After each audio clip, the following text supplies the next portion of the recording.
Grupo Fórmula presenta. A lo largo del 2021 hemos vivido y narrado los hechos más relevantes de México y el mundo. La tragedia de la línea 12 del metro, inundaciones, los presidenciales, violencia y corrupción, la pandemia que no termina, migrantes y el drama sin fin, la era Biden. Acompañe a Joaquín López Dóriga a revivir y analizar los hechos que nos han marcado. Esto es Revisión 2021. Grupo Fórmula, radio, televisión e internet. Muy buenas tardes, tenga usted muy buenas tardes. Es la 1:30 en punto, pero en punto tiempo del centro de México. Yo soy Joaquín López Dóriga, transmitiendo para usted con mucho gusto, como todos los días, desde la Ciudad de México, para toda la República Mexicana, pero toda a través de 95 estaciones de radio en todo el país, lo que nadie. Y también estamos en otras 35, en otras 30 estaciones de radio más en Estados Unidos para todos nuestros paisanos. También estamos al aire en Telefórmula, en Easy, canal 121, Sky, canal 157, Total Play, canal 161, Megacable, canal 153, Dish, canal 354. También estamos al aire, lo que nadie, en Telefórmula Estados Unidos a través de las cadenas Xfinity Latino y Latino View. Y por supuesto también estamos en internet y redes a través de radioformula.mx y lopezdoriga.com. Y en TikTok en la cuenta radio-fórmula. Y hoy es viernes 24 de diciembre, esta noche es Nochebuena y mañana es Navidad. Y vamos a recuperar en esta revisión que estamos haciendo de todo lo que fue este año, el mes de marzo. El mes de marzo, pues, además es un ejercicio muy interesante porque hay cosas, unas que se olvidan, otras que luego adquirieron una dimensión imprevisible en aquel momento. Marzo fue un mes cargado de noticias, cargado de, por supuesto, lo dominante siguió siendo la pandemia, ya el tema de las vacunas. El 1 de marzo se dio finalmente el primer encuentro directo entre el presidente López Obrador y el recién llegado presidente de Estados Unidos, Joe Biden. Había habido como un retraso, una reticencia incluso a reconocer la victoria de Biden hasta que lo declarara formalmente el Congreso, porque en Estados Unidos el Congreso, como hace años en México, es el que se convierte en el colegio electoral. ¿Cómo transcurrió ese encuentro, ese primer encuentro a distancia, claro, entre los presidentes López Obrador y Biden? Así lo narró, así lo explicó aquí el encargado del despacho de la Oficina para América del Norte de la Secretaría de Relaciones Exteriores, Roberto Velasco. No, en efecto, no hubo ningún enfrentamiento, se habló mucho de tensiones y de conflictos, pero la realidad es que fue un encuentro muy cordial, amistoso, con una agenda bastante rica, que se extendió por encima del tiempo que estaba previsto. La verdad, los dos presidentes estaban muy relajados y bueno, pues hubo avances importantes en varios rubros de la relación bilateral. Dime una cosa, Roberto, porque yo no alcancé a entender, como no lo pude ver. ¿Por qué dice el presidente que estuvieron riendo gran parte del encuentro? ¿Como de qué se estaban riendo? Bueno, te digo, fue un encuentro muy relajado. Y desde el principio, no sé si viste al presidente Biden cuando mencionó al presidente López Obrador esta frase que se le atribuye a Porfirio Díaz sobre México y los Estados Unidos. El presidente Biden es del Lerdo de Tejada, no de Díaz. Bueno, se atribuye a distintos personajes, pero estaba el presidente no se atribuye, Biden. Es del Lerdo de Tejada. Sí. Bueno, te agradezco la aclaración, Joaquín, pero pues evidentemente al presidente Biden le causó simpatía y así fue todo el desarrollo de la reunión en muy buenos términos y con pues buen ánimo. A ver, pero es que buenos términos, repito, para eso están los cancilleres. A ver, ¿cuánto tiempo le dedicó Ebrard a esta reunión? No, por supuesto que hubo pues un trabajo de preparación relevante y además hubo una reunión entre los secretarios Blinken y Ebrard, como sabes, previamente. Sí. Y bueno, pues naturalmente que se trabaja todos los días para tener una buena relación entre las dos cancillerías. Bien, nada más dime, estoy hablando con el director encargado del despacho para América del Norte. Oye, ¿con qué te quedarías de la reunión de ayer? Yo creo que un resultado concreto y muy relevante es la reactivación del diálogo económico de alto nivel. Eso, por supuesto, que es algo que se estará trabajando en las próximas semanas, meses, con la Secretaría de Economía y del lado estadounidense, por supuesto, con el Departamento del Comercio y el Departamento de Estado.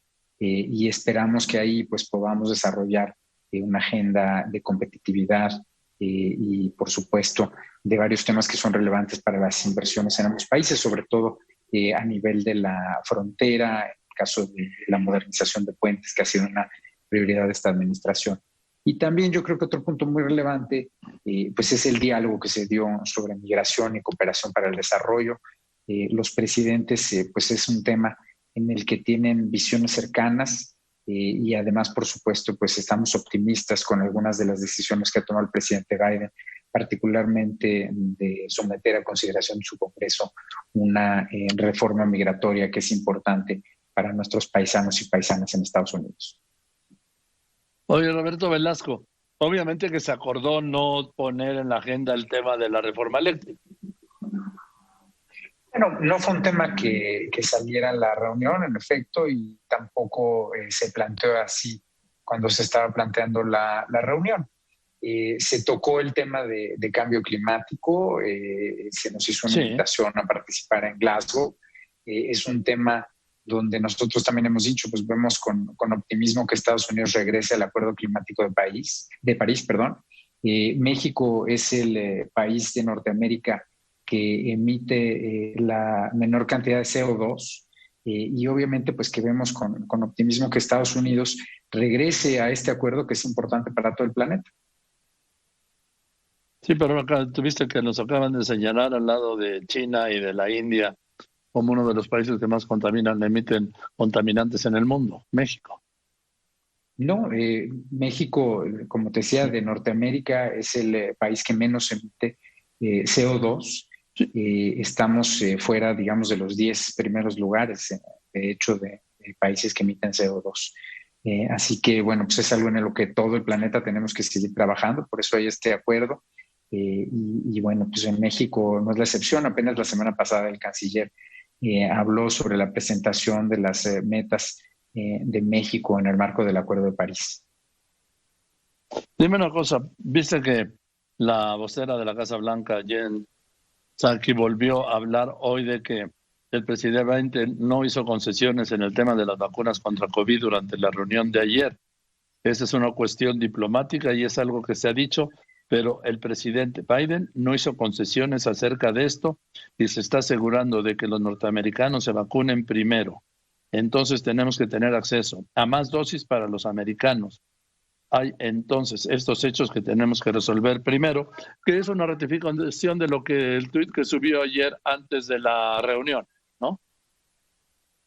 Bueno, la vocera de la Casa Blanca dijo ayer algunos comentarios, pero después el presidente Biden matizó y lo que te podría decir es que, bueno, en efecto se tocó el tema durante la reunión pues la conclusión fue lo que señaló hoy el presidente López Obrador. El presidente Biden le pidió a su equipo que trabaje con nosotros para definir qué y cuándo sería posible en esta materia que es tan sensible. Bueno, pues pues te aprecio mucho, Roberto, que me hayas aceptado esta llamada esta tarde. Y yo sí creo que la reunión marchó muy bien. Yo esperaba que marchara en ese sentido, porque vi el trabajo de Ebrard y también vi el trabajo de Blinken, sí, porque también hay que tomarlo en cuenta, y de la gente de la Casa Blanca, que se esmeró en que esta reunión saliera como salió, suavemente. Muchas gracias, Joaquín, y excelente tarde. Voy a unos anuncios y después de los anuncios. ¿Cómo iba en marzo la estrategia federal de vacunación? Esto es Revisión 2021 en Grupo Fórmula con Joaquín López Dóriga. En un momento continuamos. México y el mundo. Para mediados de marzo se había iniciado ya la segunda etapa de vacunación. La primera, les recuerdo, fue para el personal médico del sector público. Y había mucho entusiasmo, sobre todo mucha esperanza en la gente que esperaba con ansias que le tocara su vacuna. Laura Cardón. La llegada de las vacunas y el inicio de la vacunación ha generado en algunos mexicanos una felicidad y seguridad momentánea, porque aún no termina la pandemia. El porcentaje de vacunas aplicadas es tan bajo que la felicidad que se siente por recibir una primera dosis tiene que llevar una carga muy alta de reflexión sobre el cuidado de los demás. No hacer esa reflexión, advierten especialistas, y no pensar más en el otro, incrementará el riesgo de más contagios y un rebrote imparable. Ante la reactivación de más giros comerciales, también se espera una mayor interacción social. Sin embargo, esta debe ser cuidadosa, extremadamente prudente y siguiendo los protocolos de seguridad sanitaria. Es evidente que la llegada de las vacunas contra COVID ha generado júbilo, y es que muchas personas veían muy cercana la posibilidad de enfermar o morir. Sin embargo, dice Ricardo Trujillo, especialista de la Facultad de Psicología de la UNAM, que esa emocionalidad intensa que provoca el ser vacunado nos puede hacer sentir positivos, pero la realidad es que no se han resuelto los verdaderos problemas. Esta emocionalidad positiva ante esta especie como de esperanza o sentido de bienestar, porque estamos poco a poco saliendo de esta situación, también tiene que venir al mismo tiempo la reflexión de qué es lo que tenemos que hacer para que esto no nos vuelva a suceder de la misma manera y nos agarre más protegidos, no solo en la cuestión de salud, sino en la cuestión económica, laboral, alimenticia, etcétera, etcétera, etcétera. Este especialista refiere que la felicidad no es solo placer o el satisfacer una necesidad. A partir de ahora será el plantearnos ayudar a los demás, porque se ha demostrado que nuestra felicidad tiene un sustento en las buenas relaciones con el resto de las personas. Fórmula Noticias, Laura Cardoso Tierra. ¿Y cómo íbamos? ¿Cómo íbamos en aquel entonces con las vacunas? ¿Cómo íbamos con los contagios? ¿Cómo con las muertes? Estamos hablando del mes de marzo. Hablé con el doctor Francisco Moreno, entonces director de Medicina Interna y responsable del programa COVID del Centro Hospitalario Médico ABC. Y el doctor Moreno hacía una revelación. Solo estaban vacunando al sector sanitario, pero del gobierno. No había vacunas para los médicos privados. Pues sí, porque es que tienen que vacunar. Es decir, a todo el sector sanitario. Hace tiempo, cuando empezó la pandemia, hablaban de 1.200.000 integrantes de toda la cadena, pues, del sector sanitario. Y ahora veo el reporte de anoche, es que de ese 1.200.000 han recibido la doble dosis la mitad, 600.000, 605.000. Y otra cosa, hay miles y miles, yo diría decenas de miles, si no es que centenares de miles del sector salud, integrantes del sector salud, que no han recibido ni la primera dosis, doctor. Por ejemplo, usted. Así es. Desafortunadamente, así es. Y vemos países como Chile, que informó que incluso va a donar vacunas para Paraguay para ayudar al sector salud. Entonces, países de Latinoamérica, Chile es un ejemplo de ello, lo ha sabido hacer muy bien con la vacuna. ¿Por qué no lo podemos hacer nosotros igual? Por incapacidad, doctor, por desorganización y porque viene una fecha que se llama 6 de junio. Esa es mi opinión, ¿eh? Pues ojalá y eso fuera diferente, pero lo que sabemos hoy es que no tenemos vacuna aquí. Muchos de los que trabajamos atendiendo pacientes y sobre todo de los que hemos tratado de ayudar en salud en esta terrible pandemia, el peor problema de salud en México, y que de alguna forma, pues lo que tú esperas de alguna manera, no premio, sino de pago por tu trabajo, que es recibir una vacuna que te proteja, no la tenemos. No, es que, doctor, es que no es ni premio, ni pago por trabajo, ni gracia, ni favor, no. es una obligación del Estado mexicano, a través del gobierno, garantizar el derecho constitucional a la salud. Y eso pasa por la vacuna. Y la vacuna pasa por ese derecho constitucional a la salud que se está violando. Así es, y desafortunadamente, si vemos los tiempos, pues supuestamente la vacunación del sector salud terminaba al terminar febrero. Entonces, eso definitivamente desanima a un grupo de trabajadores que está al frente día a día, y que ya llevamos un año, porque los primeros pacientes de COVID que recibió el ABC fueron hace ya un año. Y seguimos en esta situación con la palabra que ha sido realmente, yo creo que la que define la pandemia en México: incertidumbre. Sí, y desorganización, diría yo. A ver, me voy a hacer una pregunta, doctor, no sé. Me dice, querido Joaquín, en caso de alergias severas, shock anafiláctico hace 30 años, ¿hay contraindicación de vacunarse? Yo pregunté, ¿ya hay diferencia entre alergólogos e infectólogos? Me dijeron que no puedo vacunarme con Pfizer, vacúnate con Sputnik. ¿Usted sabe algo de esto? ¿Tiene sentido? Claro. Sí, mire, al principio, cuando se empezó a poner la vacuna de Pfizer, preocupó que hubo reacciones alérgicas. Si vemos, ya en el mundo se han aplicado más de 250 millones de dosis de vacuna. La frecuencia de choque anafiláctico con Pfizer y Moderna es de aproximadamente 2.5 por millón. Realmente es un riesgo muy bajo y prácticamente exclusivo para gente que ha tenido choque anafiláctico con componentes de alguna vacuna.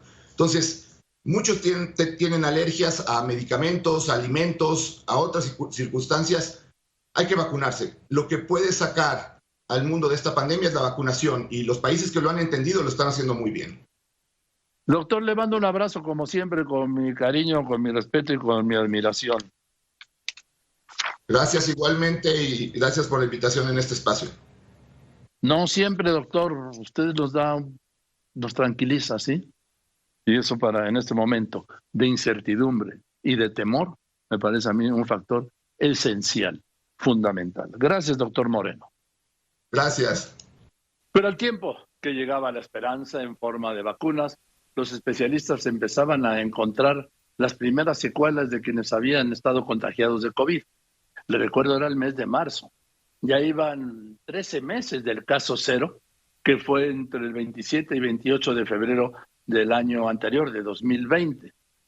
¿Por qué empezaron las secuelas? A conocerse las secuelas, porque empezaron a aparecer como una consecuencia de haber estado infectado del COVID. De esto hablé con el coordinador del Centro de Investigación en Políticas, Población y Salud de la Universidad Nacional Autónoma de México, el doctor Gustavo Olay. Poco, lo digo a ver si me explico. Se desconoce mucho más de lo que se conoce todavía, ¿es correcto, doctor? Es correcto.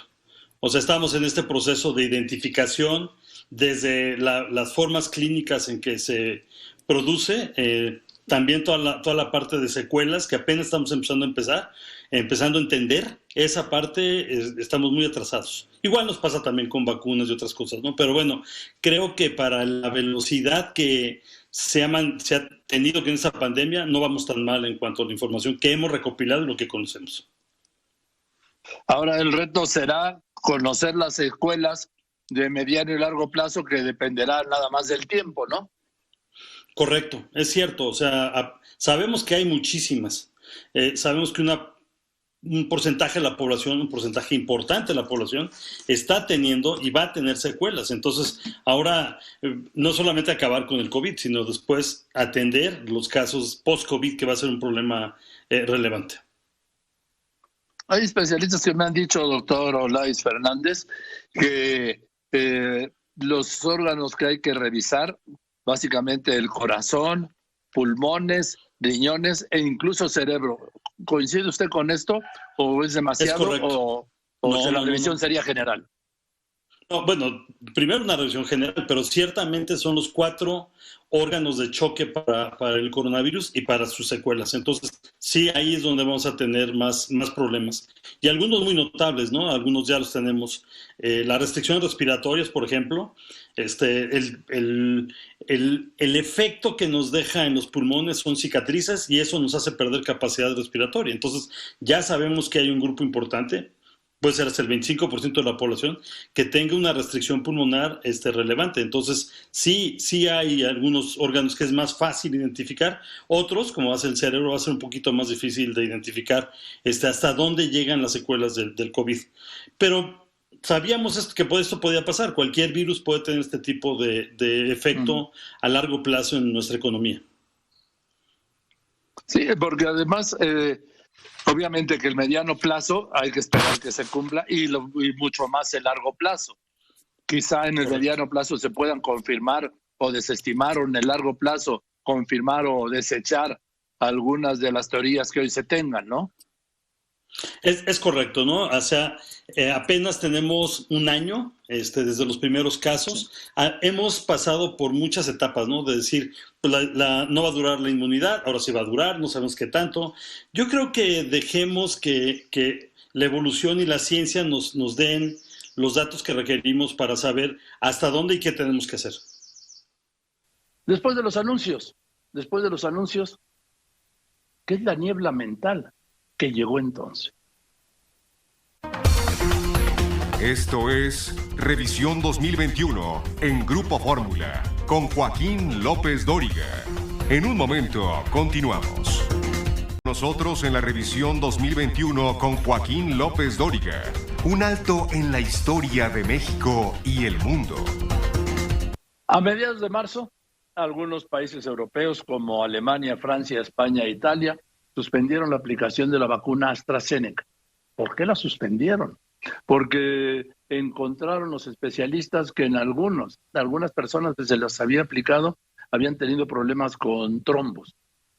México estaba preocupado. ¿Por qué? Porque había comprado millones de vacunas de AstraZeneca. Sobre esto, el doctor Carlos Arias Ortiz, académico del Instituto de Biotecnología de la UNAM, me explicó que el riesgo de morir por COVID era infinitamente mayor a este tipo de efectos que ocurría, que se registraba esto de los trombos. 1 en cada 300,000 vacunados. Por supuesto que mataba muchísimos más, cientos de miles de veces más el COVID que la vacuna o el trombo producido por la vacuna AstraZeneca. ¿Qué tal? Muy buenas tardes, con mucho gusto. A sus órdenes. Te lo aprecio mucho. Gracias. A ver, doctor, está pues el tema de las vacunas de AstraZeneca, que ha visto usted que 13 países, incluido ahora Alemania, Francia, España, Italia, están suspendiendo por el aparente impacto en temas de circulación, de temas cardiovasculares, de temas de efectos neurológicos. El gobierno de México ya dijo a través de la salud, lo dijo el doctor Gómez de Gatell, que no han registrado ningún efecto de la AstraZeneca. El presidente le dijo también hoy, pero que lo van a investigar. Denos su opinión, por favor, porque hay un gran descontrol, porque México tiene 77 millones de vacunas compradas de AstraZeneca. Sí, yo creo que es ciertamente un tema de interés para la población, para todos. Sí. Sin embargo, la información que hasta ahora tenemos es de 37 casos de trombosis venosa, incluidas algunos problemas de embolia pulmonar, para un total de 17 millones de vacunas de esta casa de AstraZeneca que se han aplicado. Eso implica que han sucedido este tipo de eventos, 1 de cada 300,000 inmunizaciones. Por un lado, esto no está todavía probado, está en estudio si estos eventos han sido consecuencia directa de la vacunación, porque de acuerdo a la Sociedad Internacional de Trombosis y Hemostasia, y también a la Agencia Europea de Medicamentos, que es el equivalente a la FDA en los Estados Unidos, estas frecuencias de 1 en 300,000 están por encima de lo que normalmente ocurre en la población.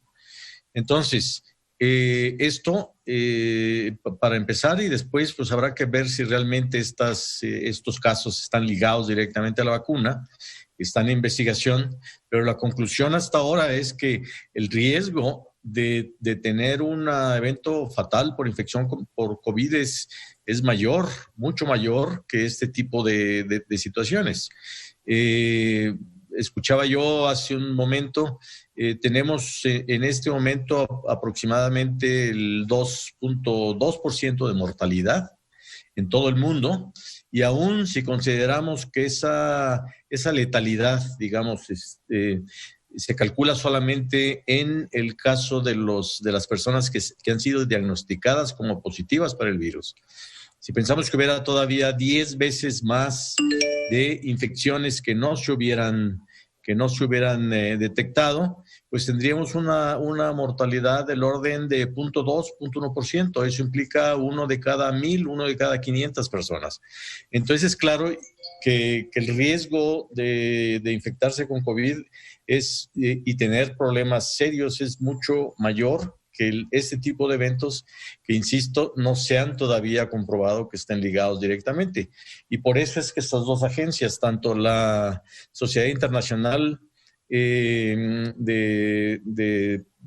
Cuestiones Vasculares como la EMA de Europa, recomiendan que se sigan poniendo las vacunas en todas las personas, no importa, aún con personas que puedan tener antecedentes trombóticos o que estén bajo regímenes para prevenir coágulos por diferentes problemas vasculares.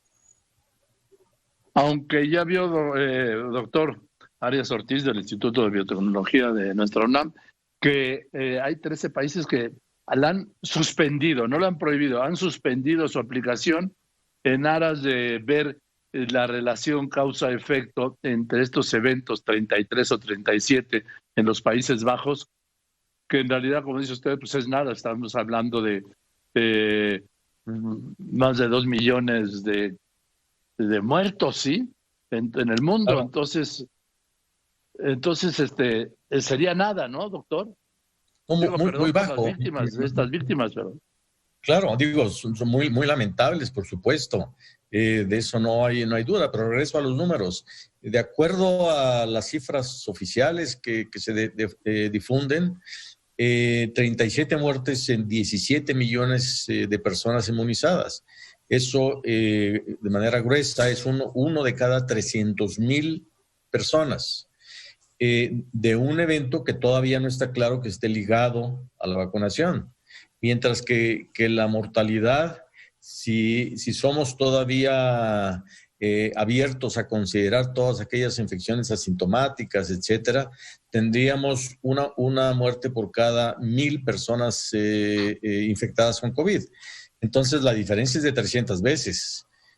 Bien, doctor Arias Ortiz, no sabe la tranquilidad que nos da que alguien con sus títulos y con su experiencia y con su generosidad en el saber nos haya dejado en claro que hay que vacunarse con la que le toque, en lo que yo coincido totalmente.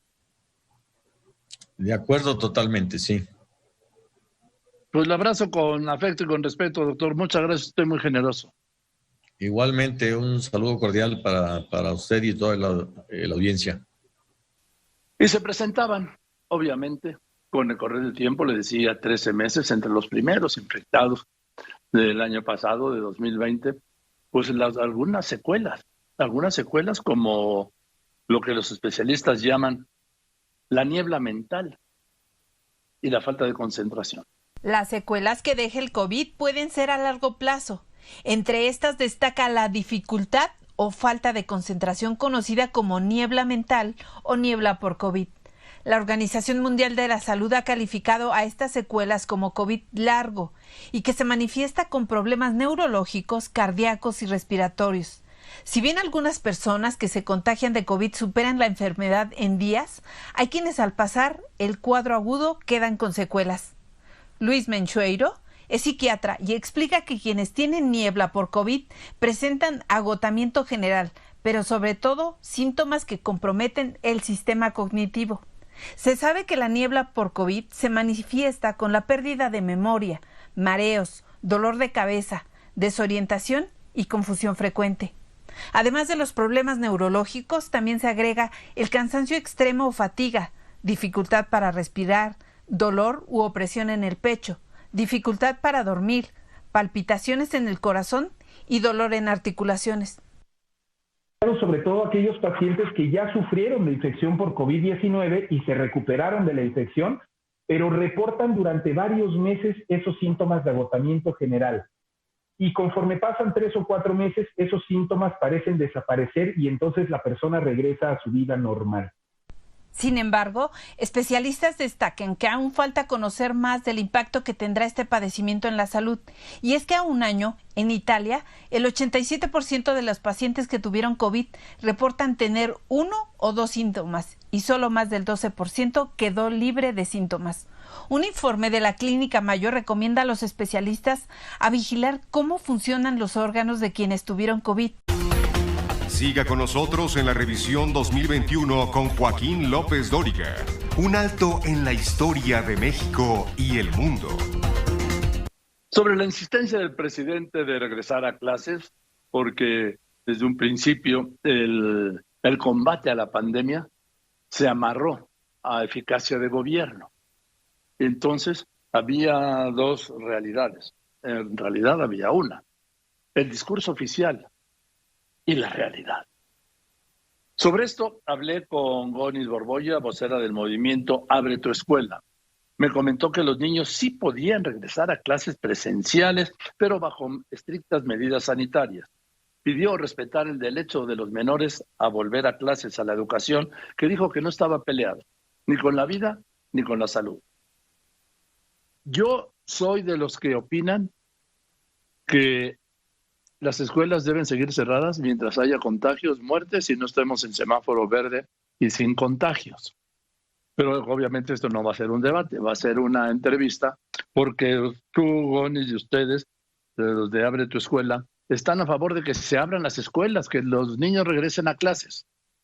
Sí, Joaquín, sobre todo estamos a favor de que se abra la discusión, porque así como considero que tú tienes derecho a tener tu opinión y a pedir lo que sea justo para ti, para los tuyos y para tu familia, considero que, y consideramos, Abre mi Escuela es voz de niño y es presencial, es esencial.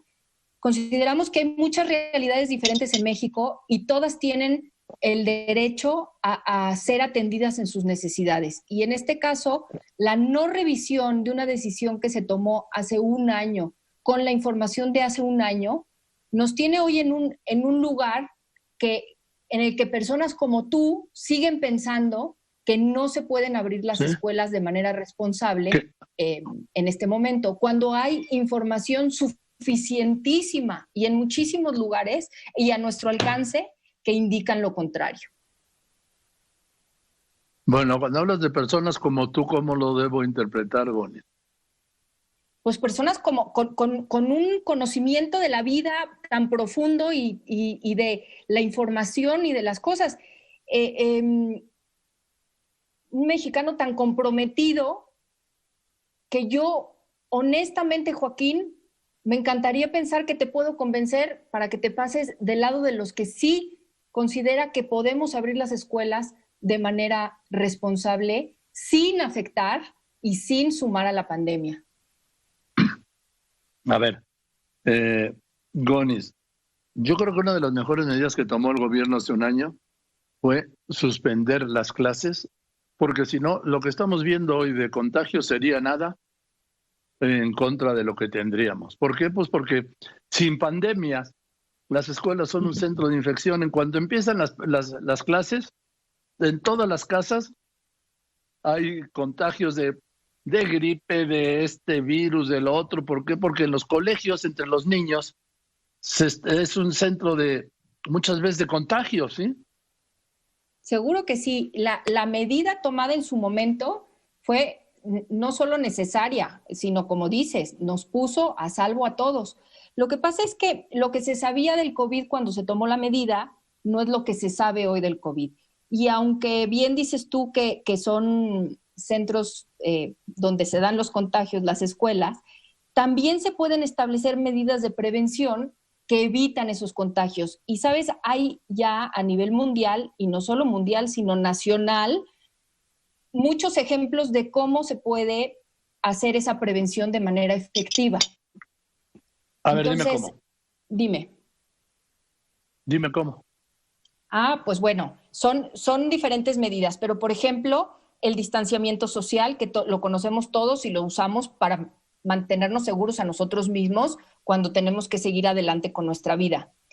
El uso de cubrebocas, el lavado de manos, la ventilación. Hoy cada vez sabemos más sobre el virus y sabemos que si tú estás en un espacio ventilado en donde el aire cambia en una hora 5 veces, el contagio por aerosoles, que es el contagio que está más comprobado, lo puedes controlar. Puedes hacer los filtros de entrada para que los padres de familia, empezando los filtros en casa, los padres de familia haciéndose bien responsables. ¿Y qué crees, Joaquín? Ahí mucha gente tiende a responder, no, pero si los mexicanos no nos sabemos hacer responsables. Hay ejemplos en México ya de comunidades enteras de escuelas que están abiertas, algunas desde septiembre, en la que los papás aplican el primer filtro y han logrado evitar que el virus entre a las escuelas, y no se han dado casos en esas escuelas de contagio dentro de la escuela, gracias a los filtros. Entonces, las maneras son muchas y muy variadas. La mayoría las conocemos y las aplicamos para nuestra vida propia, porque hoy en día muchísima gente está saliendo a trabajar, muchísima gente está saliendo a hacer una vida, pues por lo menos económicamente activa, lo que implica contactos con otras personas. Y aún así, conocemos cuáles son las estrategias para mantenernos seguros. Lo mismo es lo que se pediría que se hiciera para las escuelas, que nos sentáramos a conversar sobre cómo podemos lograr ese nivel de control de riesgo que hemos logrado en nuestras propias casas, en las escuelas. Y entonces el regreso a clases nunca se va a volver a ver como lo teníamos antes, ni en verde, ¿no? O sea, el regreso a clases ya no va a ser en grupos de 40 niños. Pero justo por eso nos tenemos que sentar a decir, ok, si no puede ser en grupos de 40 niños, ¿cómo va a ser? Y el tema es que nos tenemos que empezar a sentar ya, porque si no nos puede pasar como los estados que han estado en verde por 5 meses y no han logrado el regreso, porque el virus va a seguir vigente. No hemos logrado controlarlo. Entonces, aún en verde, vamos a necesitar medidas. Dime. A ver, por supuesto. A ver, el virus llegó para quedarse. ¿Sí? El virus no se va a ir. Y, por ejemplo, yo creo que el primer paso para volver a clases es que todos, absolutamente todos los maestros, todos los trabajadores de todas las escuelas estén vacunados.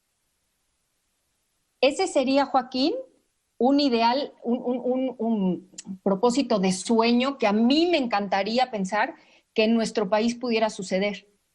Pero el tema es que la vacunación no se está dando con la velocidad que los niños necesitan para que sus derechos sean otra vez validados, protegidos y puestos al centro de la conversación. Entonces, si nos vamos a sentar a esperar a que los maestros estén vacunados para empezar a plantear el regreso, hijo, me dan escalofríos el cálculo de tiempo que se me viene a la cabeza. Sí, bueno. Del tiempo que los niños tendrán que estar sin el respeto a su derecho fundamental, que es no solo la educación, sino la posibilidad de vivir en espacios seguros, de vivir en paz, de nutrición. Nada más que el elemento fundamental es el derecho a la vida y el derecho a la salud. Después de ese, ponme todos los que quieras. Está claro. Es que no se pelea uno con el otro, Joaquín. Y esa es la información que nos ha faltado revisar como sociedad, como mexicanos.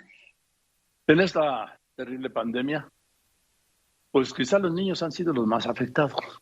Los niños cambiaron su vida radicalmente, de un extremo a otro. Los niños dejaron de socializar. Los niños dejaron de ir a la escuela. Los niños dejaron de ir a fiestas. Los niños dejaron de ver a sus amigos. Los niños vivían confinados en sus casas. Esto fue un golpe terrible emocionalmente para los niños. Había niños de 4, de 5, hasta de 6 años que nunca habían ido a la escuela. Lo que era en verdad un golpe emocional. ¿Dónde está? me pregunto qué serás. En el cielo y en el mar, brilla en la oscuridad. Carla canta así en la ventana del apartamento donde vive. Tiene un año que dejó de ver a sus compañeros del maternal. Ha ingresado al jardín de niños, pero a través de una pantalla. Hay quienes piensan que un niño de esa edad puede adaptarse a espacios cerrados, a entretenerse con tabletas, la televisión, juguetes o a jugar con mamá y papá, pero no es así. Carla dice que quiere ser libre como los pingüinos. Porque me gusta estar libre como los pingüinos, que estar con la nieve y el hielo. Elena apenas va a entrar en el próximo ciclo escolar al jardín de niños y aunque no ha tenido la experiencia escolar, sí extraña jugar con más niños e ir al parque y la playa. Salir a pasear, ir al parque, ir a jugar con niños, las fiestas y la playa. Santiago tiene 10 años y extraña ir a la escuela, el parque y a ver a sus abuelos. Y es que todo eso era equivalente a relajarse, a divertirse y a sentir amor.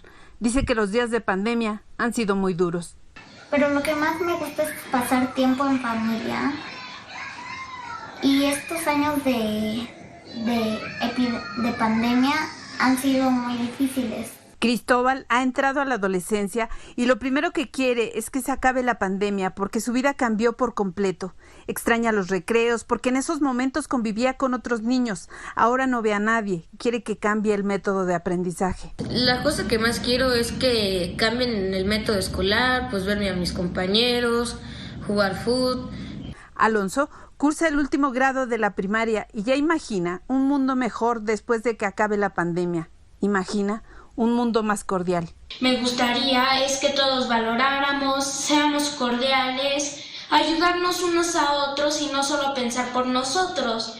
También cuidarnos, que los niños aprendan a cuidarse desde antes para evitar en un futuro que haya enfermedades o que se vuelva a replicar esta pandemia. La pandemia ha afectado de sobremanera a los niños y ahora tienen cambios de humor. Son desobedientes y más demandantes con los padres. Especialistas recomiendan no intentar contener ese daño con una sola conversación, porque en estos momentos mejor un abrazo o hacer actividades con ellos como bailar, hacer ejercicio, jugar o simplemente ver una película. Fórmula Noticias, Laura Cardoso Tierra. Después de los anuncios, el turismo sanitario. Los mexicanos que podían, ante la imposibilidad de conseguir vacunas en México, se fueron a Estados Unidos, se fueron a Texas, se fueron a Florida, algunos se fueron hasta Nueva York, donde estaban vacunando. Y también después de los anuncios, pues la crisis en los negocios. Unos quebraron y cerraron para siempre otros. Esto es Revisión 2021 en Grupo Fórmula con Joaquín López Dóriga. En un momento en la Revisión 2021 con Joaquín López Dóriga. Un alto en la historia de México y el mundo. El 30 de marzo, el doctor Joseph Barron, quien es jefe de cuidados intensivos y unidad COVID-19 del United Memorial Medical Center de Texas, destacó que en la vacunación anti-COVID, allí en Texas estaban vacunando a nuestros paisanos, lo que en México no se estaba haciendo. No se estaba haciendo con los migrantes, no se estaba haciendo con una mayoría de mexicanos todavía. Y habló el doctor del riesgo de esto del turismo de vacunas, ¿sí? Del turismo sanitario. Pero ¿cómo ha avanzado Texas en la vacunación en términos generales? Mira, inicialmente estábamos hasta abajo de la lista de los estados. Estábamos bastante mal. Sin embargo, cuando el gobernador decidió abrir el estado, es decir, quitar ese mandamiento de tener que tener la mascarilla, pues tuvo que usar otro tipo de acciones para poder vacunar más gente. Y una de ellas la iniciamos, de hecho, el día de ayer, en la que cualquier persona que tiene 16 años o más de 16 años ya puede ser vacunada sin tener que tener ningún tipo de, ya sabes, enfermedad preexistente o ser adulto mayor. Entonces, eso ha hecho que el número de gente que acuda a lugares para la vacunación ha aumentado de manera exponencial. Ahora, doctor, las noticias viajan con velocidad y luego no forzosamente precisas, ¿no? Hay todo este tipo de historias, casi hasta leyendas, algunas ciertas, y aquí quisiéramos que nos orientes, por favor, que dicen que en el estado de Texas ya se puede uno vacunar en tiendas de retail, cadenas grandes como CVS, Walgreens, Walmart, en fin. ¿Qué hay de cierto en esto y cómo lo han implementado? ¿Cómo han logrado que las dosis lleguen hasta esas tiendas y la gente pueda acudir ahí a solicitar la vacuna? Mira, inicialmente fue esto un desastre, o sea, no tienes idea, la gente no sabía cómo, pero después grandes de las cadenas, por ejemplo, las farmacias CVS dijeron nosotros ayudamos, Walgreens también dijo lo mismo, la cadena de Walmart también dijo lo mismo, y lo que hicieron, se les manda una cantidad de vacunas cada semana, y siempre y cuando uno se suscriba con ellos o se inscriba dentro de su sitio web, tú vas ahí y lo hacen por cita. Es como lo han podido hacer. Pero se está hablando de que esto se va a hacer en muchos lugares. Nosotros, por ejemplo, el día de ayer abrimos en una de las escuelas locales, decidimos abrir un centro de vacunación al que puedes ir sin cita. Entonces así podemos alcanzar, sobre todo a la gente que tiene un poquito más que no son tan inteligentes desde el punto de vista usar una computadora, meterse a la red, porque obviamente te puedes imaginar que hay mucha gente que no puede hacer eso. Entonces estamos tratando de ofrecerle a la gente las posibilidades para que se vacunen y con toda sinceridad que no haya excusa de que por qué la gente no se está vacunando. Ahora, doctor, para nadie es un secreto el que miles de mexicanos han salido a buscar la vacuna en los Estados Unidos por la falta de vacunas aquí en México. Y Texas, pues de forma natural, se convierte en un destino para estos mexicanos que buscan la vacuna. Yo le comento, doctor, pero bueno, aquí hay versiones de que en Amarillo, Texas, es el lugar para ir. Hay quien dice, no, vete a Houston, ahí seguro te vacunan. Otros que dicen, no, es Austin, no, en San Antonio, en fin. ¿Qué hay de esto? ¿Qué posibilidades tiene un mexicano no residente en los Estados Unidos de ser vacunado, de decir, oiga, en mi país no hay la vacuna todavía, pido que me ayuden? ¿Esto es posible, no es posible? ¿Y cómo han registrado ustedes este fenómeno? No me refiero a los migrantes que ya están allá, no. Me refiero a personas que con viajes específicos han aumentado la periodicidad de estos viajes para ser vacunados. No tienes idea de las cosas que hay acá. O sea, ustedes piensan que allá en México las cosas están mal. Aquí también.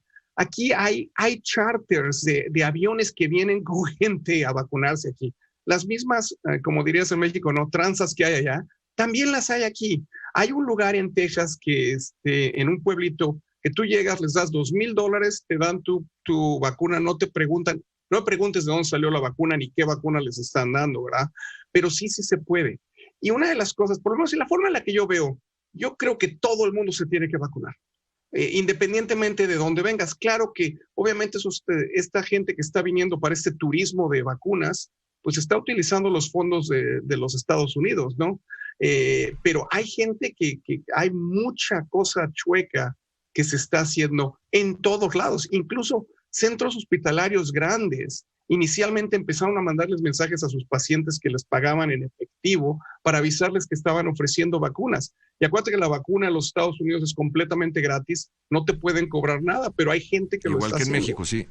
Y de los contagios, niveles de muerte sin precedentes por un tema sanitario en México, un semáforo epidemiológico que fue perdiendo importancia hasta de plano que dejó de existir, ya no tenía ninguna importancia. Estaba el caso que reveló el INEGI, 1 millón de negocios cerrados por la crisis de la pandemia. Pues como bien lo decías hace unos momentos, nosotros estimamos que alrededor de 1 millón de unidades económicas perdieron, digamos, su actividad desde el censo de 2019, que lo levantamos alrededor de mayo a septiembre del año pasado. Todavía no tenemos los resultados. Hay que hacer otro levantamiento para captar, digamos, esta segunda ola, o como le llaman algunos analistas, ¿no? Entonces, digamos, en esta primera ola captamos que el 20% de los que estaban ya no están, digamos, murieron como unidades económicas y permanecen, obviamente, el resto. Sin embargo, también hubo nacimientos. hubo alrededor de 600,000 unidades económicas que nacieron. Pero, sin embargo, una de las cosas que damos a conocer en este segundo grupo de estudio es que estas unidades económicas que nacieron son más pequeñas que las que se murieron. Entonces, el impacto en el empleo es mayor que el impacto en el número de unidades económicas, ¿no? Entonces, sí vemos, ese es uno de los principales resultados. Otro de los principales resultados es que los servicios son lo que más han resentido digamos, la pandemia, en el sentido de que es más fácil o fue más probable que se murieran una unidad económica que se dedica a los servicios, entre ellos restaurantes o algún otro tipo de servicio, que, digamos, la manufactura, ¿no? Donde, pues, por efectos de la propia actividad, pues, les fue menos probable o se detectaron menos muertes de esos sectores. Ahora, el factor, estoy hablando con Arturo Blancas, director general de Estadística del INEGI. La causa del cierre es sencilla, es la pandemia, bueno, pero es la falta de liquidez, ¿no? Bueno, no detectamos, no captamos esa información, Joaquín, porque es muy difícil que las personas que ya no están, ¿no? En su empresa, de la empresa murió, pues no nos pudieron especificar, porque a una buena parte no los encontramos. A la gran mayoría de los que murieron, pues ya nomás encontramos en el lugar, encontramos digamos, la unidad económica ya que no estaba activa, y preguntamos alrededor con los vecinos y con tratar de, en algunos casos sí, los mismos dueños nos dijeron que habían cerrado.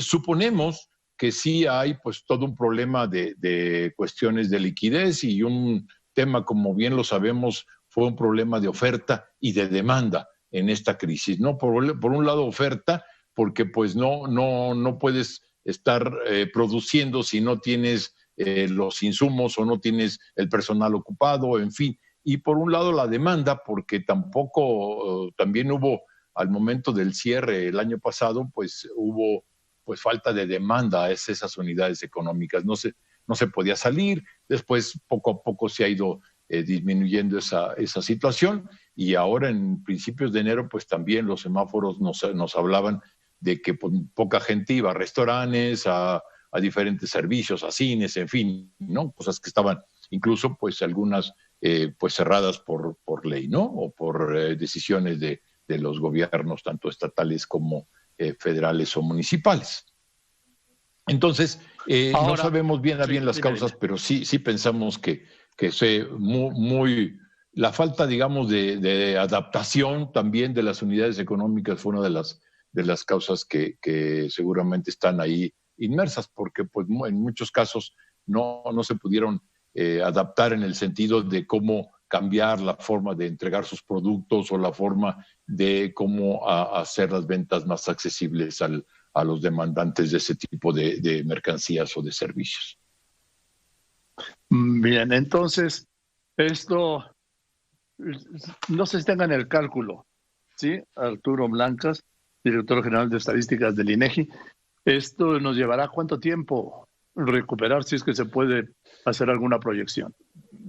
Es difícil, Joaquín, es difícil. No tenemos un cálculo, porque sí las tasas de crecimiento, cuando ahorita estamos en 20% de mortandad, cuando antes estábamos en niveles mucho más chicos, si mal no recuerdo, porque este estudio no es la primera vez que lo hacemos, sino fue una vez anterior, y andábamos en tasas mucho más pequeñas, alrededor de incluso de una tercera parte para algunos sectores. Entonces, pues sí va a llevar un tiempo. Y una cosa interesante es que los que sufrieron más no solamente fueron los formales, sino en este segundo estudio, Joaquín, lo que damos a conocer es que también fueron los informales, los llamados establecimientos informales, pero en establecimiento, no estoy hablando de las unidades económicas, digamos, que se mueven, sino establecimientos que tienen abierto un lugar para la gente, pero que no o son muy pequeños o no tienen todas las características de formalidad, fueron los que más sufrieron este impacto. ¿Sí? No solamente los establecimientos formales, sino fue pues un poco, digamos, generalizado, aunque sí vemos una tasa mayor en los informales. En fin, bueno, pues es parte de la misma estructura. En fin, Arturo, te aprecio mucho que nos hayas detallado este informe de hoy del INEGI. ¿Sí? Al contrario, Joaquín, estamos a la orden y creo que sí es muy interesante consultar toda esta información para ver cómo la pandemia nos ha impactado a nuestra economía. Sí, así es. No, bueno, la Secretaría de Hacienda tiene una proyección de crecimiento para este año de 4.6% en el paquete económico y el primer trimestre empieza mal. Pues sí, los datos que hemos dado a conocer hace unos días de cómo los estimadores oportunos sí andan en cifras negativas, no tan negativas como el año pasado, por supuesto, pero siguen estando negativas, al menos en estos datos iniciales del 2021 que hemos dado a conocer a la ciudadanía, ¿no?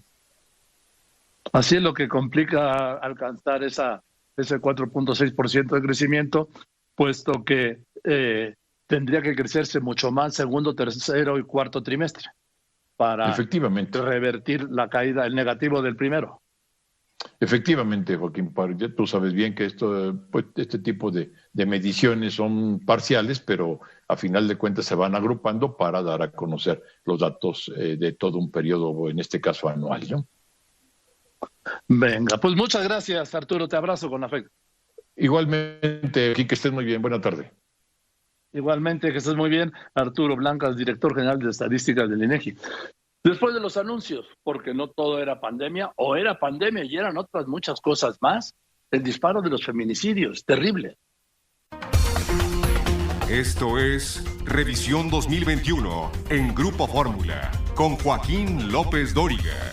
En un momento, continuamos. Revisión 2021 con Joaquín López Dóriga. Un alto en la historia de México y el mundo. El martes 9 de marzo, Carlos Pena, director de T-Research, trajo la estadística, pues una estadística que da vergüenza. Una estadística que ni el gobierno ni la sociedad ha superado. El disparo en el número de feminicidios en México. Carlos Pena. Platicarte unos datos. El primero, el transporte público es el lugar donde las mujeres más sufren abuso sexual. Este es un dato oficial, un dato de gobierno federal, donde en el secretariado la mayor porcentaje de abusos sexuales se cometen en el transporte público. En 2020, durante la pandemia, querido Joaquín, hubo 2.791 homicidios dolosos contra mujeres. Insisto, repito, 2.791 homicidios dolosos contra mujeres en 2020. Si a estos 2.791 le sumáramos los 966 feminicidios que hubo en 2020, estamos hablando de cerca de 3.730 homicidios y feminicidios, es decir, 10 cada día. A eso es lo que estamos resumiendo todo lo que hemos visto ayer y hoy, a 10 homicidios o feminicidios cada día durante 2020. ¿Cuáles fueron las entidades que más afectaron en el tema de feminicidios en México? Estado de México, 147 feminicidios el año pasado, le sigue Veracruz con 87, Jalisco con 68 y la Ciudad de México con 67. Las entidades que menos feminicidios tuvieron en el año pasado fueron Aguascalientes con 2, Campeche con 3 y Baja California Sur con 4. Otro dato que, si me lo permites, te comento. Se registraron el año pasado 57.496 lesiones dolosas contra mujeres. Solo denuncias, aclaro, de las que se denunciaron. Hay que ver toda la cifra negra, que es la que no se denunció. 57.496 lesiones dolosas se denunciaron. Y un dato más interesante, la violencia contra las mujeres el año pasado aumentó durante la pandemia. Ve este dato, mi querido Joaquín, 143 llamadas, dato oficial, 143 llamadas por hora de emergencias relacionadas con violencia sexual y familiar contra las mujeres se registraron durante la pandemia el año pasado, Joaquín. 143 llamadas por hora. Esto es, insisto, cifra oficial. Y un dato más, un poco para cerrar la numeralia, Joaquín, si tú me lo permites. En el combate a la pandemia, la mujer ha sido fundamental. Resulta entonces que en el sector de la enfermería, el 79% del sector de enfermería son mujeres con grado técnico o especializado.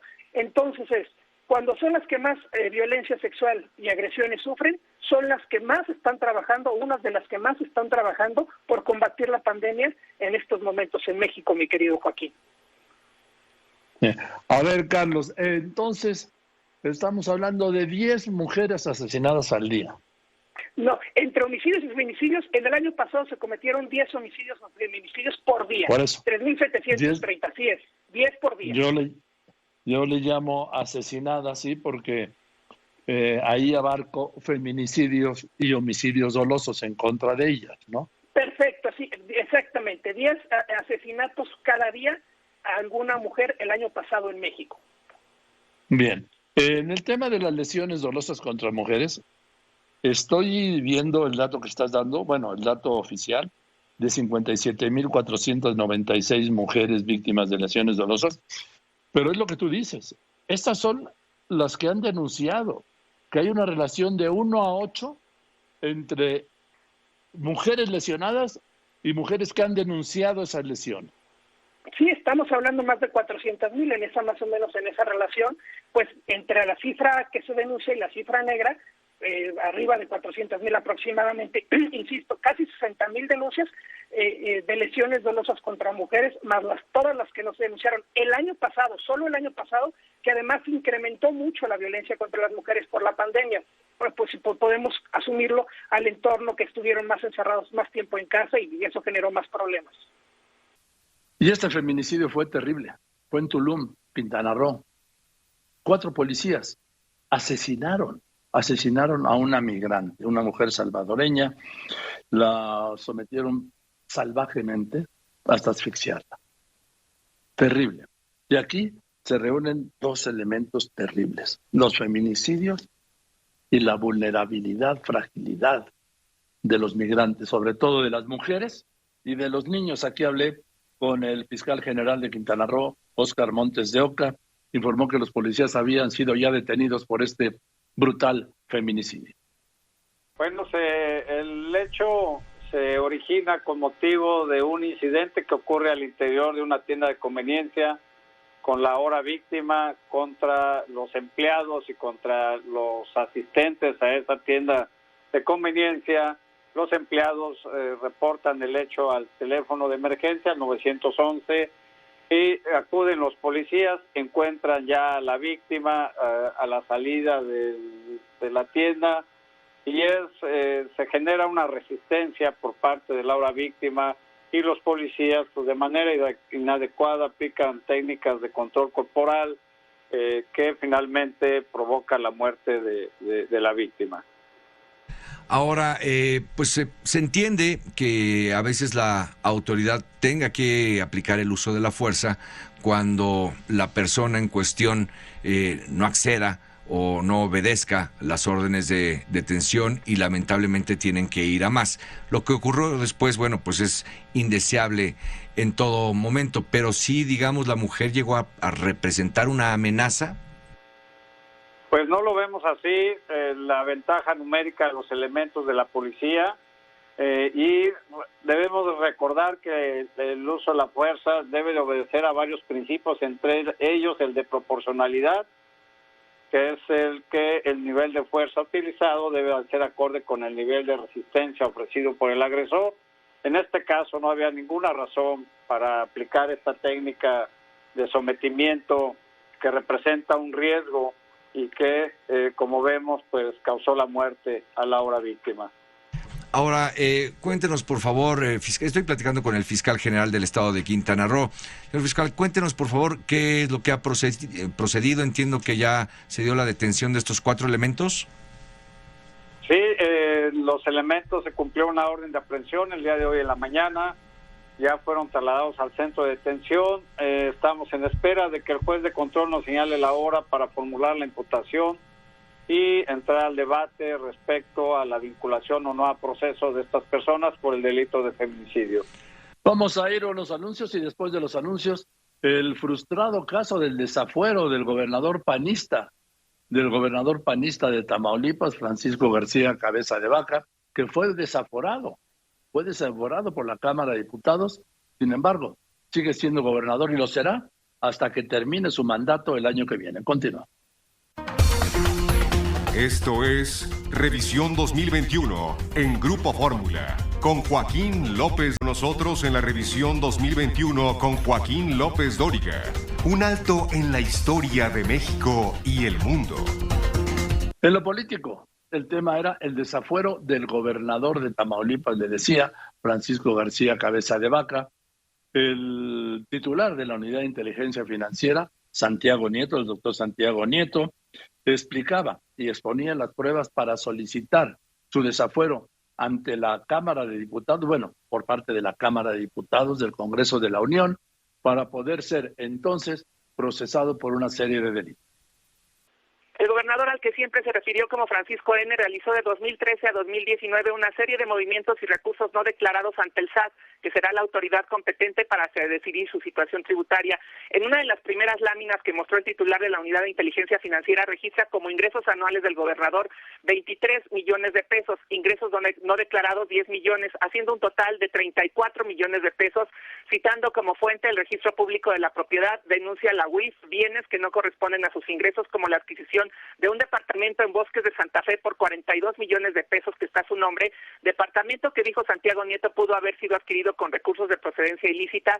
63 millones pagó el gobernador por un rancho Hacienda en Soto La Marina, escriturado a nombre de su empresa familiar, valuado en 56 millones de pesos. Estas dos propiedades, reconoció Santiago Nieto, obran en la declaración patrimonial, pero también mencionó muchas más propiedades no declaradas y adquiridas con prestanombres que se relacionan con el gobernador. Por ejemplo, otro rancho por el que en una operación fantasma se pagaron 38 millones de pesos, 950 hectáreas en Tamaulipas, relacionado con la instalación de campos de energía eólica, donde está relacionada también la española Odebrecht. 5 inmuebles en Texas, uno de ellos adquirido por un primo del gobernador, quien compra una casa en McAllen. Más inmuebles compra esta persona, se le relaciona en Isla del Padre, El Paso, Texas, Edimburgo, en Texas. Explica también una triangulación de 4 empresas fachada que dirigen recursos a 2 empresas más, una de ellas empresa familiar, que los recursos de estas 2 últimas empresas se invierten en una sociedad financiera, una SOFOM, que a su vez otorga préstamos al gobernador por un monto, por ejemplo, 2 préstamos de 14 millones de pesos en 2013, cada uno de 14 millones, uno más por 13 millones en 2016. Luego, en otra lámina explica Santiago Nieto que esta SOFOM es parte de un grupo de 7 entidades mercantiles relacionadas con el cártel de Sinaloa. Se les relaciona incluso a estas empresas financieras con el incidente de la avioneta estrellada en Venezuela cargada con cocaína de este cártel, que no fue este gobierno el que inició toda esta investigación, sino que en 2013, cuando una de estas empresas financieras fue denunciada por la UIF de aquel entonces, se inicia esta carpeta de investigación y otras 2 de estas empresas financieras. Denuncias e información que están de 2013 a 2019, que no se trata de una persecución, sino que se trata incluso de obras públicas no concluidas. Una obra que no fue concluida, por ejemplo, en materia de contabilidad gubernamental, fue el Centro de Justicia para Mujeres, para lo cual solicitó el gobernador 66 millones de pesos, obra que debió integrarse a principios de este año y sigue en calidad de terreno baldío. Joaquín. El 22 de marzo, el gobernador de Tamaulipas vino a la Ciudad de México, fue a la Fiscalía General de la República. ¿Para qué? Pues para conocer la carpeta de investigación en su contra. ¿Por qué? Porque ahí estaba la carpeta de investigación, la quería conocer para poder responder legalmente. De esto tendremos más a lo largo de este resumen, de esta recuperación del año de 2020. Voy a unos anuncios. Después de los anuncios, ¿qué es esto del rediseño del espacio aéreo en el Valle de México? Continuamos.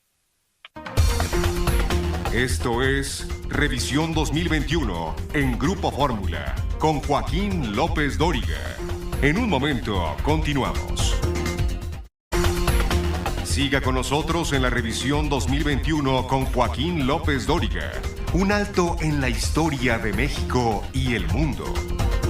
El 25 de marzo de este año entró en vigor el nuevo diseño o rediseño del espacio aéreo en este Valle de México de cara a la entrada en funcionamiento, en operaciones del nuevo aeropuerto de Felipe Ángeles, que se inaugura el próximo 21 de marzo. Este rediseño trajo muchas protestas y amparos de organizaciones de vecinos que se quejaban porque ahora las nuevas rutas pues decían que les interrumpían el sueño, les afectaba los nervios y que no los dejaba vivir. El director general de Servicios a la Navegación, Víctor Hernández Sandoval, dijo que se trataba de revisar el espacio aéreo para los aeropuertos que operan en el Valle de México y sus beneficios, dijo, con rutas más directas y ahorros de tiempo. ¿Por qué? Porque ya estaban previendo el funcionamiento simultáneo del aeropuerto Benito Juárez y el nuevo aeropuerto Felipe Ángeles. Vienen las vacaciones, todo el mundo subimos en avión. Bueno, no todo el mundo, mucha gente sube en avión, que por cierto es un caos el aeropuerto de la Ciudad de México, ¿sí? Ahí no se conoce lo que es la sana distancia, ni mucha gente sin cubrebocas, el gel, quien quiera. En fin, es un caos. Pero en fin, no quiero desviarme con esto. Le aprecio mucho, de verdad, sí, al licenciado Víctor Manuel Hernández Sandoval, director del CENEAM, que me haya aceptado esta llamada porque, licenciado, muy buenas tardes. Gusto en saludarle. ¿Cómo le va, Joaquín? Buenas tardes. Encantado de estar con ustedes. Gracias, a ver. Igualmente, gracias. Dígame, ¿qué es lo que entró en vigor hoy?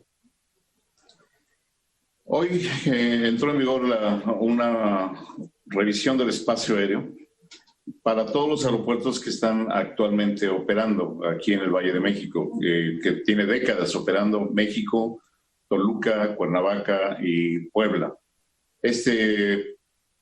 Primera etapa, como le llamamos, de un proyecto bastante amplio, en realidad ya se venía planeando desde hace aproximadamente 5 años. Tenemos ahora ya la fortuna de haberlo revisado de acorde a toda la normatividad nacional e internacional, y pues estamos de plácemes porque no ha habido ningún incidente, no ha habido ninguna inconveniencia y todo está caminando normal, como se esperaba. Sí, ahora, me dice que este proyecto estaba andando desde hace 5 años. No sé si habrán hecho algún ajuste o algo, porque hace 5 años no existía el proyecto del Felipe Ángeles y existía el proyecto del Texcoco, del Naim. No, Joaquín, lo que pasa es que son cosas diferentes. Una cosa son la construcción de aeropuertos y otra cosa sí, lo entiendo. Eso sí lo entiendo. Entonces, eso sí lo entiendo. Pero esto de la ya ubicación del aeropuerto. Yo no, me refiero, licenciado. Sí, nada más déjeme aclarar. El tema de los aeropuertos no es un tema que hubiéramos revisado ya con este espacio. Simplemente que el rediseño de espacio aéreo se venía trabajando ya para Guadalajara, Tijuana, y todo lo que se ha hecho el día de hoy, pues es parte de lo que se venía trabajando. Que no estaba completo, por supuesto.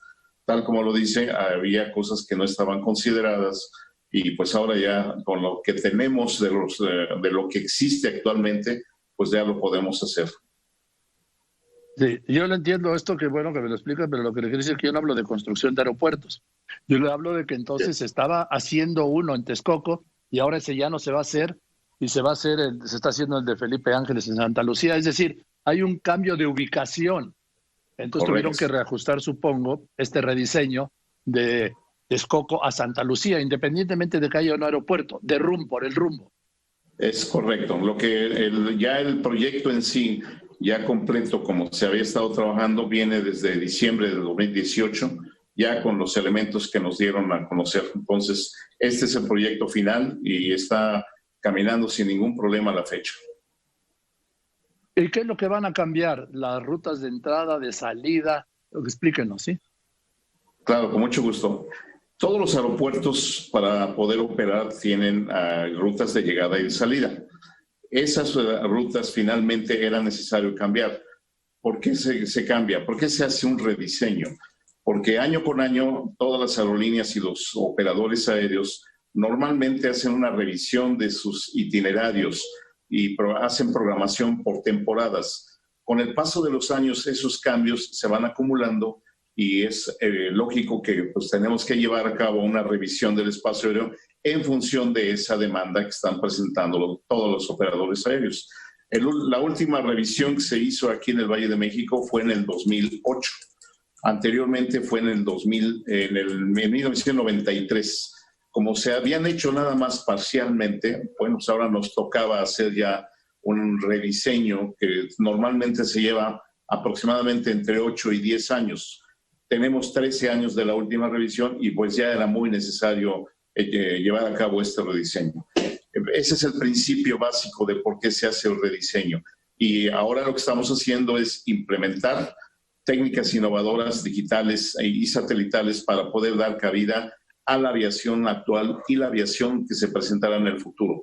Este cambio nos permite ver el futuro con más optimismo porque se están adecuando todas las tecnologías emergentes y además los procedimientos que se deben aplicar y que actualmente se aplican a nivel mundial. Ese es uno del cambio básico.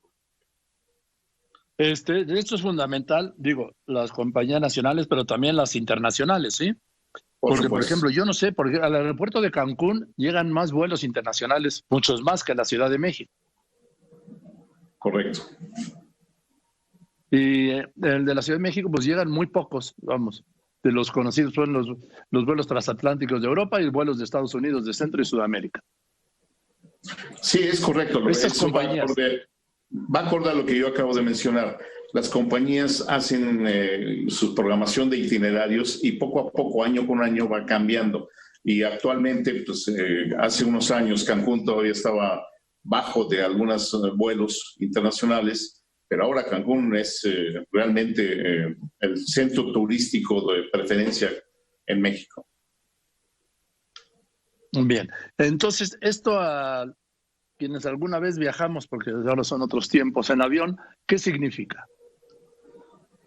Pues para el pasajero no lo van a tomar, no lo van a notar los cambios porque normalmente los pasajeros no lo ven. Sin embargo, sí hay beneficios muy tangibles. Uno de ellos es rutas más directas, ahorro de tiempo de vuelo.